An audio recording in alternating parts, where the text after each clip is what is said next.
Uh, Before we talk about your story, though, I always start here. I mean, 14 years old, that's a baby. Tell me the child that you were before all this happened, living in New York. Well, I grew up in Ocean Hill, Brownsville, and I grew up during the crack epidemic, where drugs were it was an infested area at the time when I was growing up during my younger years. Um, During the first 6 or 7 years of my life, considered normal. Like you just growing up around your loved ones, considered normal. But by the time I was like 8 years old, my home community was like real intoxicated with the whole crack um, academic that was actually being pushed into the communities that during that time, and it was a lot of violence and it was a lot of drugs during that time, and it was a lot of poverty, and I grew up in poverty. Just to be frank with Yeah. And what's interesting, I can relate to that because you said that, at one point things were okay. And what a lot of folks don't realize is that when crack, I'm from Philly, when crack hits, so many people just get strung out. I mean, people that who were doing really well, strung out. It was happening all over, and you. it really gutted communities because people who were doing well, they took one hit of that, and maybe more than one rather, but it just really hurt us, and it created poverty in a way that for many communities it wasn't there before. It took a direct impact onto my household because a lot of the elders that was raising me during that time, got attached and addicted to the drug. My mother was a working mother at the time, and I never had the opportunity to meet my father in real life. So due to the fact that my mother was working, she used to put me in the care of my family members to watch me while she used to go to work and things like that. So these were the people that were dealing with me on a daily basis that raised me, And then when you see them become addicted to that drug like that, it takes a different type toll on you, especially when you have no male figures in your household to actually help structure how you should deal with that kind of emotions or anger and things of that nature. Yeah, no, John, it's real talk because there's also trauma that happens to a kid when they see people that they love being strung out. Like it really, it's I'm still healing from it every day, sir. And that's sometimes, I just have to take a step back and just regroup because I'm still healing from it. It's a trauma. If anyone knows anything about trauma, trauma is never, it never goes away. You just find different ways to deal with things. And, yeah, during my point where I'm at in my life now, I learned the art of empathy. So I try to, push forward with make everything make sense by applying empathy with the people that was around me and what they were going through, and just try to make pain into purpose at this point in my life. and so it's 1991, correct? Yes, sir. 1991. You are 14 years old. 14. I can't get over that. You are in your home with your mom. The police officers come in and basically just take you.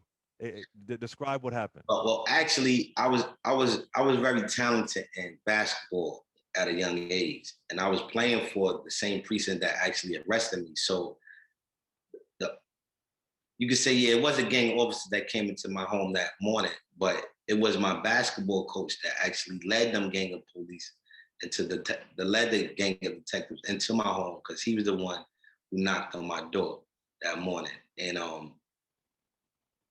that was a big that right there with that experience was one of the you know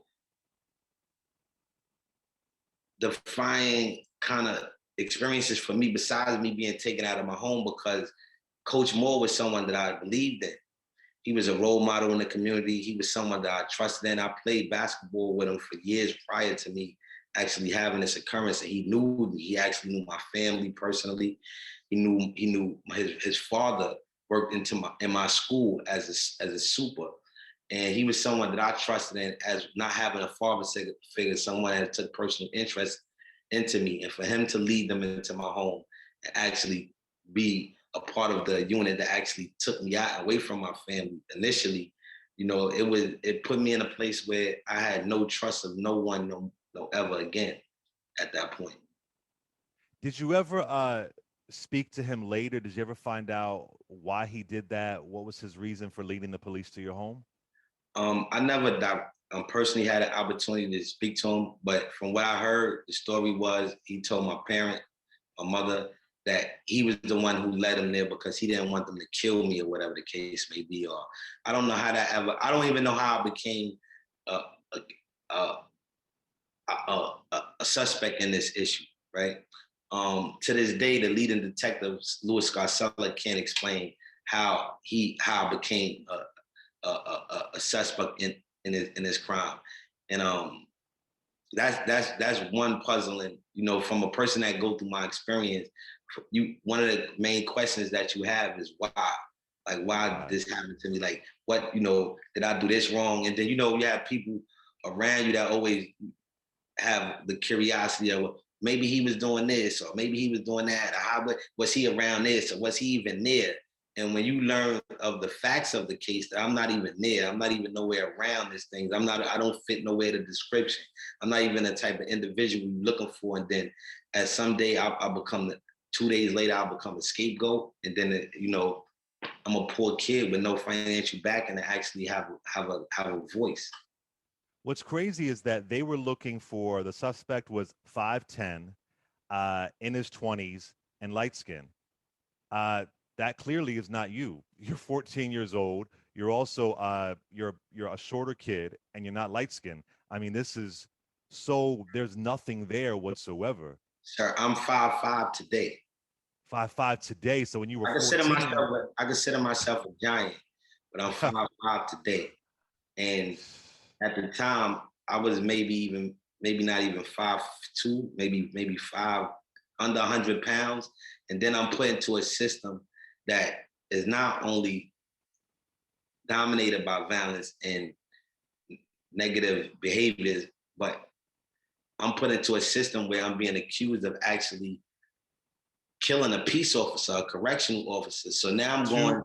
it's two off-duty correctional officers There you're was two accused of? off-duty correctional officers, but one was actually died, and one was the officer who was wounded in the crime. One was deceased and one wasn't, and it was a murder and attempted murder in my case. So when you go into a system, you know, like I know a lot of individuals seen like the Central Park Five situation, and being accused of rape, of going into the system, is one whole, different situation where guys look at you this way, but not trying to compare the differences. But when you go into a prison and you're accused of hurting a cop, a correctional officer, a peace officer, you have a bullseye on your back that's way different than any other person in that environment, and it could become unhumane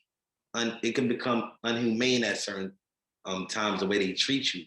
Like, you're not even treated like a human being, and that was me going through this process as a kid. It just took a lot for me to kind of like, figure out like why this was happening to me and digest that fact that why this is happening to me. For my first 8 months in Spofford, because I was in Spofford juvenile. A lot of people don't notice that when like Spofford juvenile was where I was detained at when I was first arrested, and I went through a process when I first got in Spofford juvenile. Like for my first 6 months there, I was living in a glass room under 24 observation where they never turned the light out. So I was like living in a glass bubble because they had me under suicide watch. They felt that I might commit suicide. I never thought of myself I would want to harm myself, but this is the living circumstances I was placed in at the time, all because of a staff member physically assaulted me. So they felt like they had to protect me from the staff that were working at Sparkle at the time. And they put me under 24-hour suicide watch. So for my first 6 months being under these accusations of my incarceration, I was living in a glass room with no privacy and not even able to even control my own light switch. That's torture. That's torture. Not being able to turn the light off. That's wild. I do want to ask about your trial though. If I had this right, it was one day, which is crazy to me. What are you thinking? I mean, I don't know if you're thinking, okay, I'm at this trial, the truth is going to come out, I'm innocent. As you see it going against you as a child, what are you thinking during this one day trial when you see it appears that it's not going to go the way that it should go? It was like a glimpse before my eyes, to be honest with you. I was illiterate going through this process. So my understanding of how it was going to work was totally different. It was me feeling like I was going to have my day in court, not knowing that it was going to really be my day in court. But I was thinking I was going to have my day in court. Like, this is what we were waiting for, like, to get to this point. During the day of when we did have the day trial, they offered me 6 months, 5 years probation for me to actually make a statement against my co-defendant at the time, Rashawn Hargrave. Mm. And they they wanted me to say that he did it, yet they were accusing me as being the person that shot this person and killed this person. So I didn't understand that. It was never an option for me to take a plea bargain. But for them to offer me 6 months, 5 year probation during the time that they were deliberating on this judgment was mind-boggling to me. And being a literate young kid that didn't come read, and it was like, I was trusting in the people around me to help me make the decisions, thinking that my mother and them was going to be able to, help guide the attorneys and things that were really around me, not really having a real perspective on how the system really And worked at didn't the time. your lawyer had dementia, correct? He was suffering from the beginning stages of dementia. Um, I like to call it as I was put into a fixed fight. I was just the only one that wasn't aware of it. Or me and my co-defendant were the only two in the room who wasn't aware of it. But everybody else, I felt like it was just a fixed fight. Um, my judge was a woman by the name of Goldstein, and anybody that worked dealt with her don't have too many nice stories. And I just firmly believe that she abused her authority. She gave a ruling to the jury, that I felt kind of like railroaded us, like basically told them what decision to make. And if you don't, I don't want to go into too many details because I want to write a book. I want to make a movie. There's certain things that I got my dreams to bring in fruition. There's a lot of things I'm pushing for right now. Sure. So hopefully I can throw that out into the universe. Anyone who's listening know that I have very interest into. I'm in the process of working on my book. I want to do a movie. I know it's a lot of truth in my life that can actually affect the, generations to come, and that people can learn a lot from. And there's a lot of things that people don't know about my story because I never really got the platform to really put it out there. And there's so many different levels of injustice that was done to me that it needs to be highlighted on a lot of different levels. John, what were the racial demographics of your jury? We're talking about 91 in New York. Was it diverse? What were the demographics? Um, I think there was a couple of black. I don't really remember, to be honest with you, per se, how many people were on the jury like that. I wasn't even looking at that during that time. Race wasn't even an issue there in my mind at that sensitive age of 14. I was I didn't even understand racism. I didn't understand prejudice, how the system worked, and I didn't understand a lot of these things, at that tender young age. So I wasn't looking at things from that type of scope. So for me to give you that type of, I couldn't recollect at this. It's interesting. The detective, the when you were arrested, they did a lineup, and I read that the detective said to you, "quote It's your lucky day. You got picked." Yeah, Unquote. yes, he did say that. He said something else after that too when we, and he told me to prepare for my prep walker. He told me, what he said, he said, you're going to, how did he say it? If I'm not mistaken. Something like, you're going to be a star tonight or something. ready for the cameras. He said something like, get ready for the cameras or something like that. Now, I know back then you couldn't see race, but in retrospect, do you think they were targeting you because you were a young black child who didn't have a lot of money? Like, do you think they were targeting you because they could as a black child? um, definitely my profile, I feel like I was an easy Vic, as we would say. I had no voice, you know. I had no father in my life. My mother was in the process of dealing with alcoholism and things of that nature, and just knowing the background of him having a troubled kid. I felt like it was just an easy Vic for them. Like it was like it was how can I say it?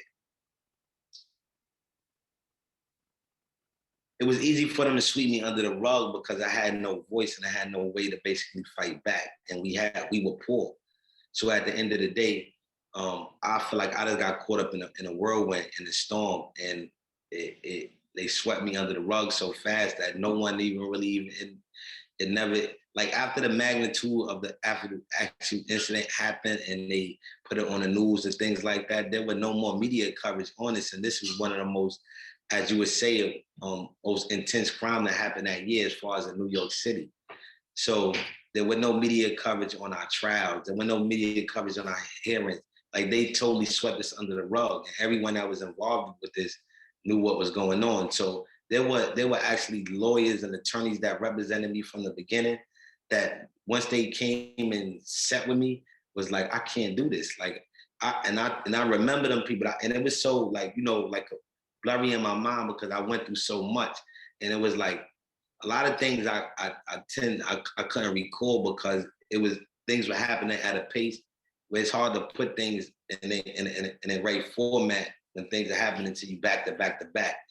And later on, when I did get involved with the Exoneration Initiative, um, and I would basically tell them about this occurrence, or this happened during this time, or this happened this time. And when they were able to actually do the actual research and pinpoint it, it made me feel so much good because I always felt like no one would know that this stuff was true. Like it would, but everything was documented in a place where they could piece it back together. And they took their time out and did that. And I really thank them for having my back in them times because if they didn't believe in me, no one was actually taking the effort and the energy that it took to really make all that stuff, connect all those dots and come up with the truth. We didn't really even matter at some point. So at 14, you're found guilty of murder and attempted murder, and you're in a juvenile detention center. Then when Giuliani gets into office, they move you to Rikers Island. Is that correct? No, they moved me to maximum state prison. Maximum state prison. So just explain to me, because I've spoken to a lot of exonerees, but I've never spoken to an exoneree who went behind bars at 14. Uh, how are you dealing with fear? And when you think about being behind bars, you think about violence. Then you're going to like, how are you getting by just the day to day survival, not only from inmates but correctional officers who are angry at you because they think that you killed one of their own. I mean, just explain that to me, a child going through that. It was a terrifying experience for me to minimize it.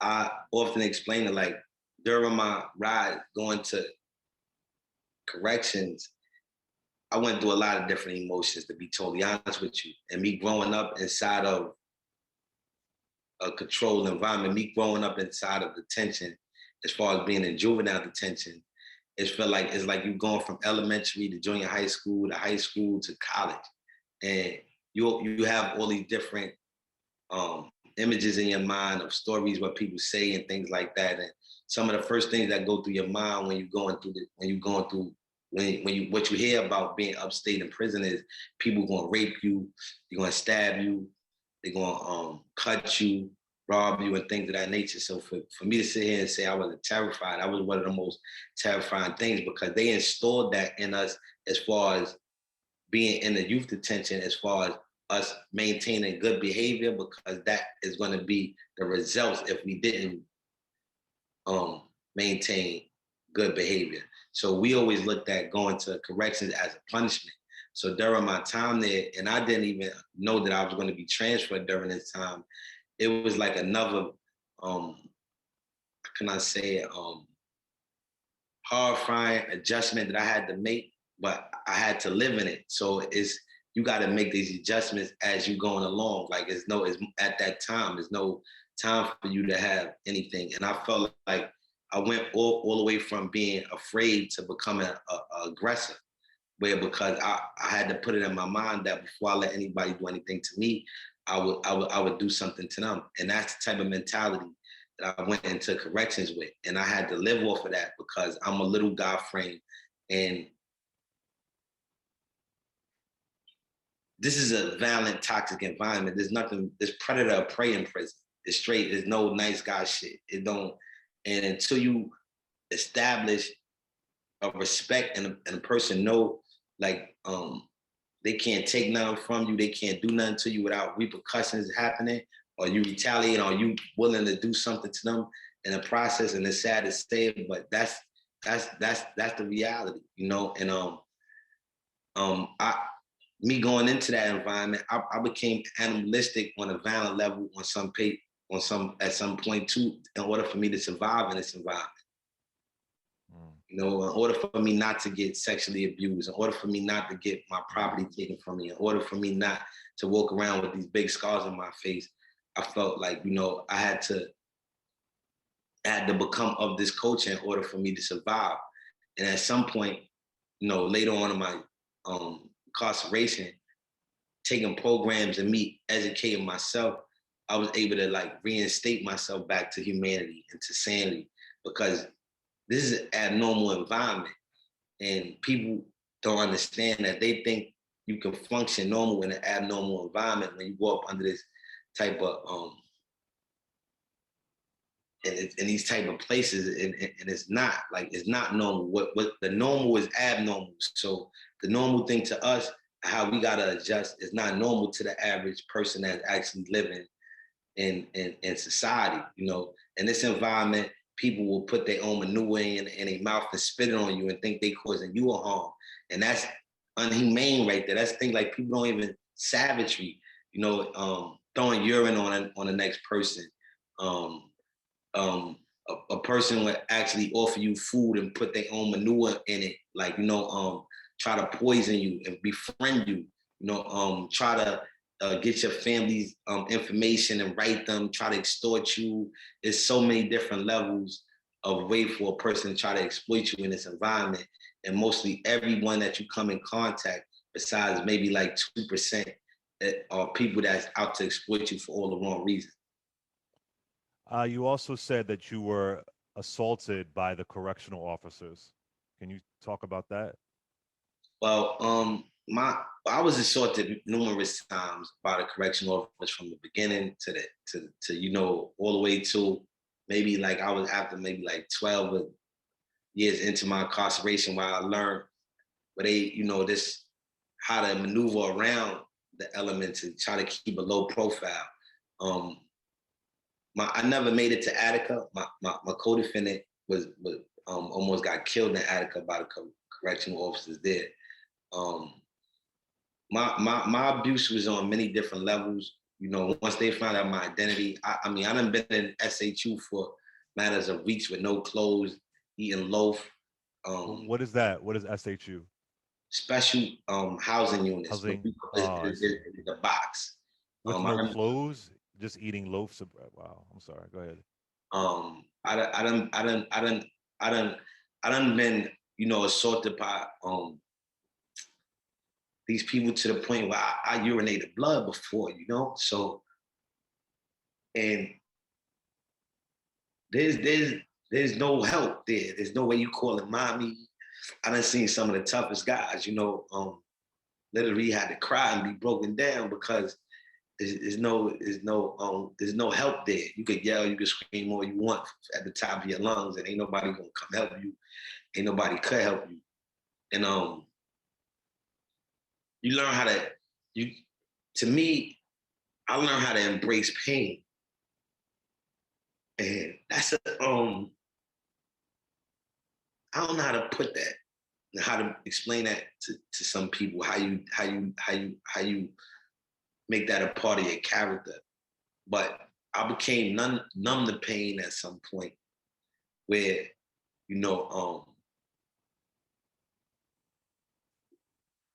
either it's gonna make you or break you, I should say. And you gotta learn how to deal with it when you're dealing with such of a raw reality, because this is the hand you dealt. Once you realize that this nightmare is not gonna end, it's either you're gonna hang up or you not. Either you're gonna kill yourself or you not. Either you're gonna live in it and you're gonna become raw enough to deal with what you gotta deal with and fight. And the more that I learned and educated myself, it gave me that little bit of hope to me wanting to push forward, because I know I'm not supposed to be in here to begin with. So the more along the way as I'm going along my time of my incarceration and I'm educating myself and I'm making more networks on the outside, is reinstating me back to humanity, because I'm feeling like, damn, I might get a chance to get out of here. Like I came in contact with the Second Look program, and then they took on my case. And they start doing polygraphs and sending all these different people. So it gives you a different hope at different times, instead of just going down a loose end and saying, fuck it, I don't got nothing to live for no more. So during my incarceration, it was always something that gave me that little bit of hope that say, yo, you know what? This might get me, or this might work, or this might. And that little bit of hope, knowing that I'm not supposed to be in here, is what it keep me just, I guess, sane, and just figuring out I got something to live for, instead of, because it was just that little piece of string at any given moment for you to feel like you don't got nothing to live for, and it's over. And one of my friends said this before. He said, yeah, I don't got the courage to kill myself. You know what I mean? And maybe it was because of that. Maybe I ain't had the courage to kill myself, but it was definitely times I didn't want to live. Yo, that is so powerful, man. I really appreciate you sharing that. You also said, I want to get to your freedom, but this is really powerful to me. You said religion is a gang in prison. Religion is a gang in prison. Can you explain that? In prison, gangs hide behind religion. People get incarcerated for different type of crimes, usually rape, or if they go to jail for killing a certain particular person on the outside, and they got beef with this person, or if they committed a particular type of crime. When you go in the prison, you can't survive. Like, you can't live. It's not like you're gonna, people, if you committed a certain kind of heinous kind of crime, especially the kids and women and things like that, people you're gonna be focused on it a particular way. So what happens is individuals join these different religions as an umbrella for individuals not to be able to exploit their backgrounds and things like that, right? And then you have different other organizations that are not allowed to function under these prison. You have a lot of under these organizations that's not allowed to legitimately function under a prison format. So you'll get sanctioned, you'll get penalized in order for you to be a part of an Aryan nation, so to say. So an Aryan nation couldn't exist in a prison because that would be illegal. But instead of it being Aryan nation, the Aryan nation basically just run all the Christian stuff. And they say they're Christians. And they say they're Christians, but that's really Aryan nations. And the only way for you to get into that, you got to be of that whole function. Like, if you're not about that, you basically just outside. So, like, and not just giving you an example. It could be the Muslims. It could be the It's Muslim. strategy to survive. It's It's strategy. strategy. Exactly. It's Ah, strategy to but survive. didn't you, you didn't, from what I read, you didn't get you didn't attach yourself to any group, right? You avoided that. Is that accurate? Yes, sir. Yeah, Yes, sir. that's amazing. That's amazing. Just because in any group that you attach yourself on, there's other responsibilities that come along with that. Let me ask you this. I've spoken to a lot of people, but you're one of the few people, you brought it up earlier, that mentioned the fear of sexual assault. Uh, is that overstated, or No, it's is not that a real overstated, thing? sir. It's a real thing. Mm. You are forced to actually shower in public places naked. You have men that what we call booty bandits that actually um what we a booty bandit is a person you can look at as like um on the outside would be basically a professional bodybuilder, but focuses on guys who they feel got weaknesses. And you got a lot of individuals that scared in prison, and people could sense fear on a lot of different ways. And you got individuals that um, turn, like, for instance, right? It's not so much rape culture going on where individuals are raping individuals, but individuals are peer pressuring individuals to do sexual stuff that they wouldn't want to do on any other under any other circumstances. So they will make these guys believe like they want to be women or whatever because they fear and they could protect them and they don't know how else to survive.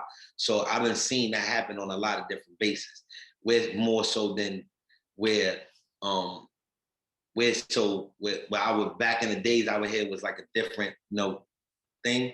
But prison also breeds this type of mentality because you have a bunch of individuals that's always sexually frustrated, yet you have other individuals who have mixed up sexuality in these same type of environments. And the way that we have to shower is a whole different, like, people don't speak about this dynamic.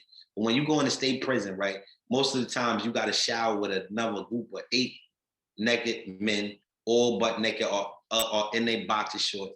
So we have a culture where in order for you to take a shower, you got to kind of go into a public area where it's just open, 7 open showers, nothing but men, and you openly, vulnerably exposed. You can have enemies there, but guys that want to kill you in the same atmosphere in a yard, but you got to go shower naked with like 7 other men, and the only clothing you're allowed to really take in the shower is either your tank top or your boxer shorts and some shower slippers, right?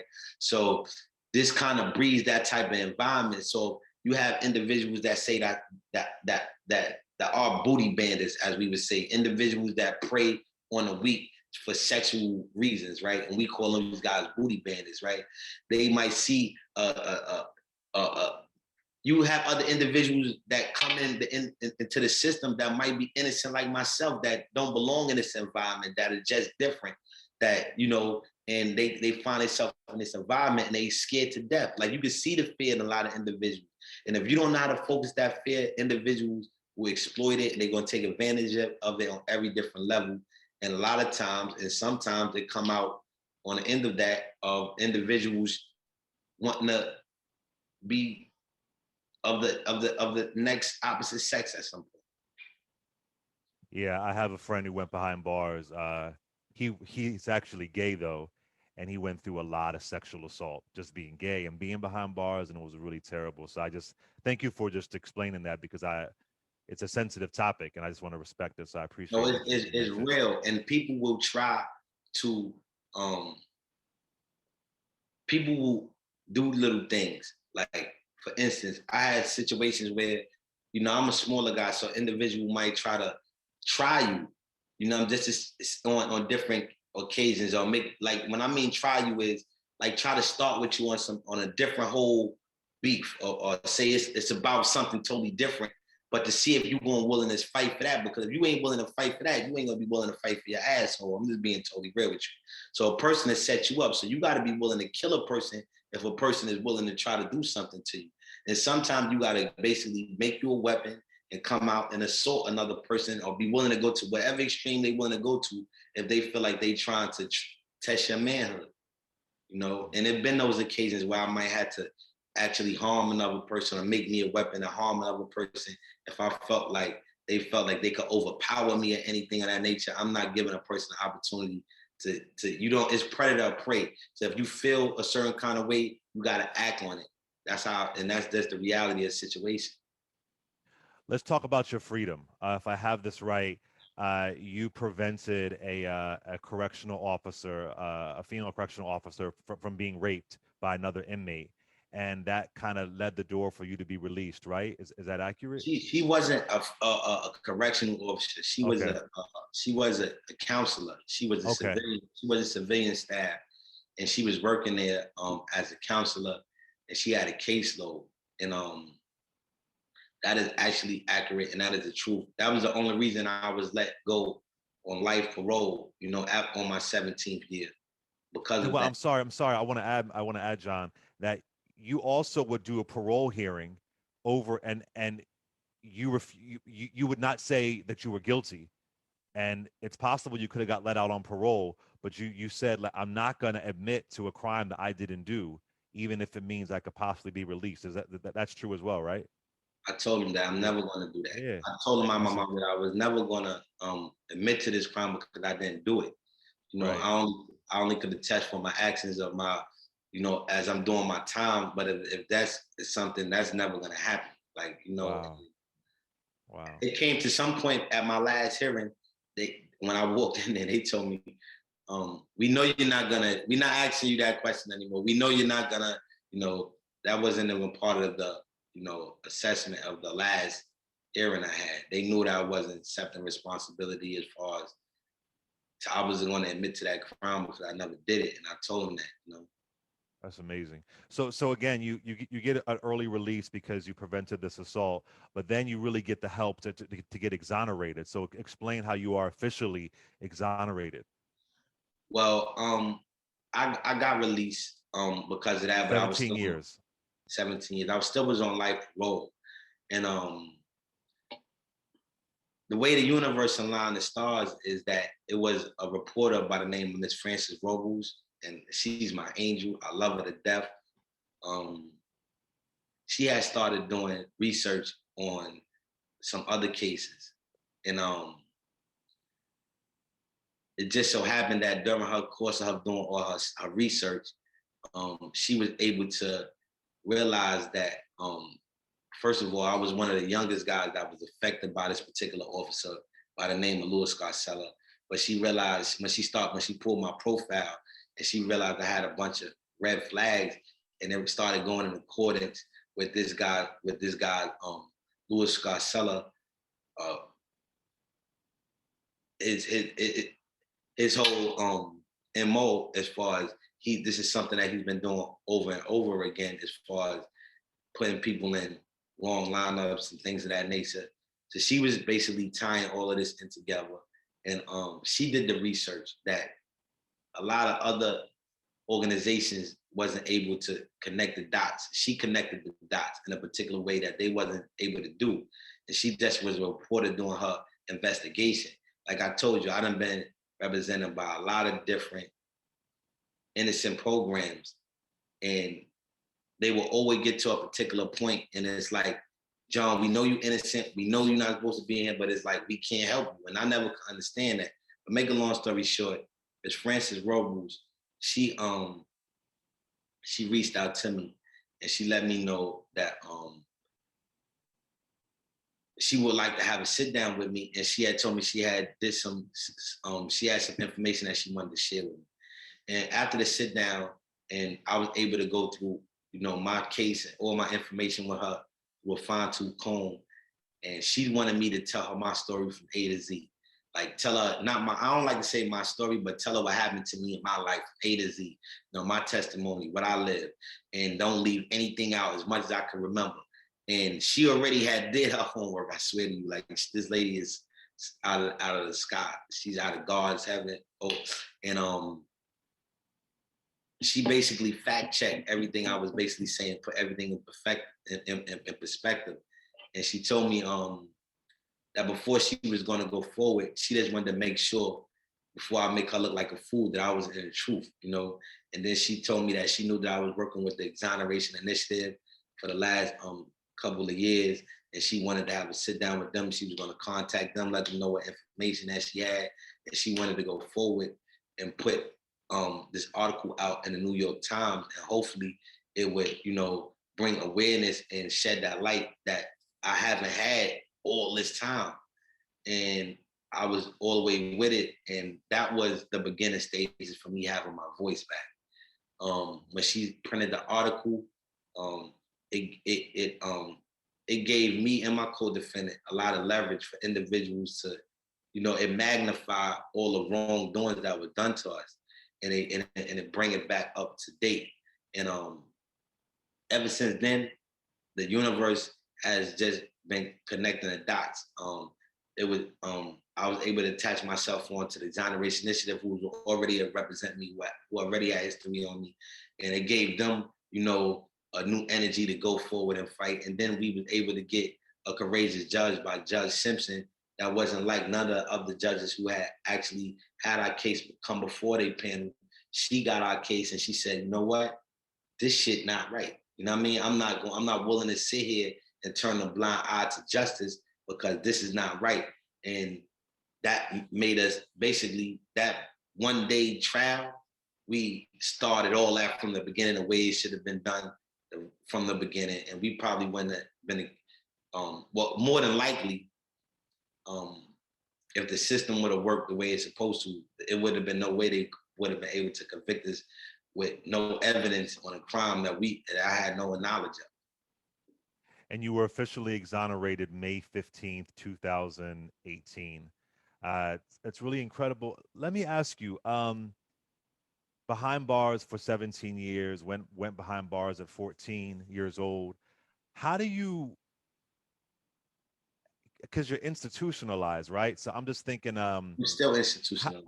you're still in, right? So how do you navigate, when you're 14, 15, 16, you know, some experiences are different, but you're dating, you're having friends, you get into arguments, whatever.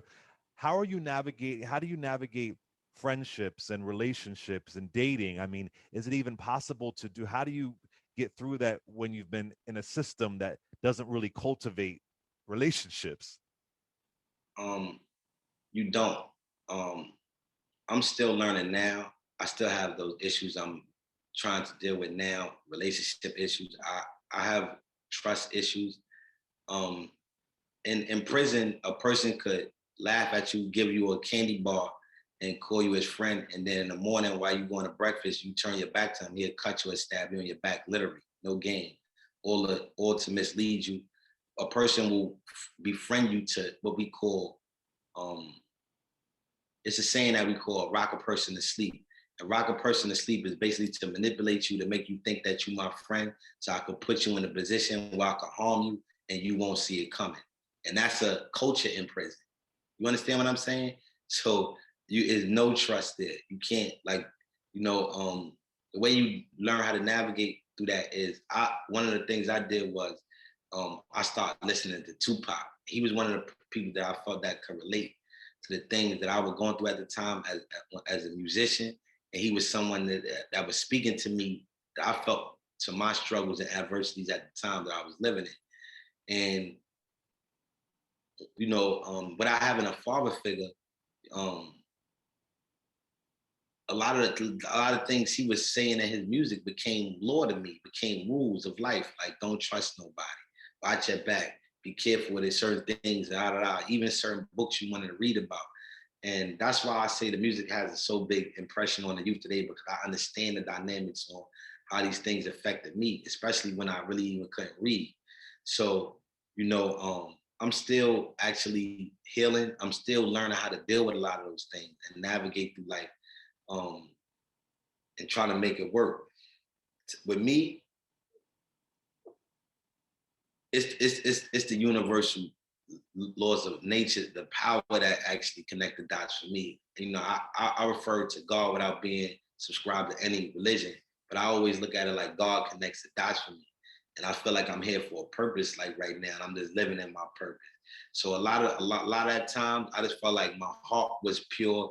I was in the right place, and I wasn't a coward about no way I ever lived. I felt, in my way. I just felt like I lived it how no other kind of way that I had to. And I think when you're on the right side of things, even if you're on the wrong side, even if you could be in the like. What I mean by that is we come from a culture where we could do wrong thinking is right. Like I grew up in a reality where me having to might have to stab another person, I might consider that right under my culture because if I don't do something to them, they're gonna do something to me. Like, so I gotta do something to them first. And all because they want to take something from me, not because I even have an issue with them. You understand what I'm saying? So in this Mm-hmm. culture, is that is like that's savagery, but under this lifestyle, it's normal. You understand? And it's survival more than anything. It's like you in this atmosphere, you gotta survive. It's only is no other way. I'm not, if I don't make it to my next visit without me being all cut with 150 stitches on my face or not stabbed, I gotta make it to my next visit so my mother can know I'm a writer here. You know what I mean? Yeah, it's like that. Is your mother still with us? Yeah, she is. That's a So, beautiful thing. That's a beautiful thing. Tell us about, before you go, A Voice for the Unheard. um, Voice for Unheard is my baby. It's a non-for-profit organization that I was able to create during the time of when my case was vacated. And a lot of people don't understand what I mean by that. But in 2016, my my ruling was vacated, but it put me in a position where my life was put back in limbo for the next 2 years because I always felt like once I got to the point to prove my innocence and everyone know that I really didn't do this, that I was going to be able to move forward in my life. But the district attorney office decided to appeal my ruling at that time. And when they did such, they could have had me in limbo for the next 20 years because they had the right to do so under law. Either was gonna Either I was gonna allow it to strip my joy or I was gonna push forward with and not allow it to take that away from me. I lived my whole life to get to this point for people to know who I am. And I felt like I wasn't gonna let them strip my joy away from me at that point. And I needed to do something to make me fulfilling, to make it feel like, this is the new me. This is what, I had to bring something to existence that of worthwhile nature, because only thing I knew my whole life was to prove my innocence.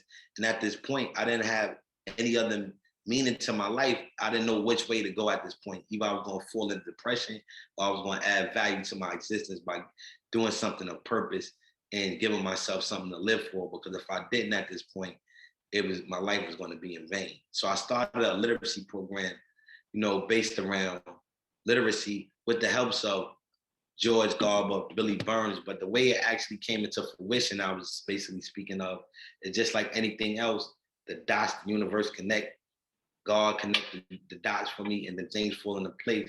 And I was literally reaching out to a friend by the name of Rachel Nolinger, who's a publicist as well. She worked with Al Sharpton and things of that nature, and she's my friend on social media, and she had posted a book that she had read, and then it dawned on me because I was sending some friends or some people that I knew that had books that was incarcerated. It was a woman that I was actually dating at the time. Her son had got arrested.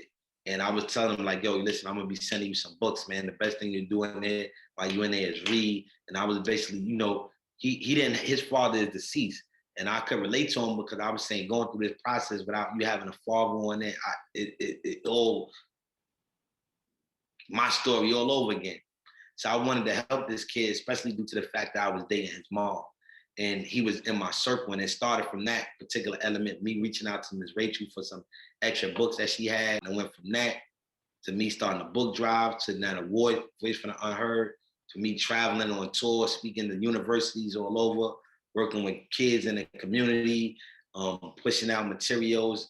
It started with us just doing literacy, focus on literacy, and on Ragged Island, pushing books to Ragged Island. We done basically started 2 libraries on Ragged Island since then, and been pushing books to everywhere, communities, youth detention centers. I done went on tour before the pandemic hit, and I never had any better fulfilling moment in my life than me going to the universities and speaking to these children in these public schools and going into this arena and doing this stuff. I even did commencements at Tacoma Community College.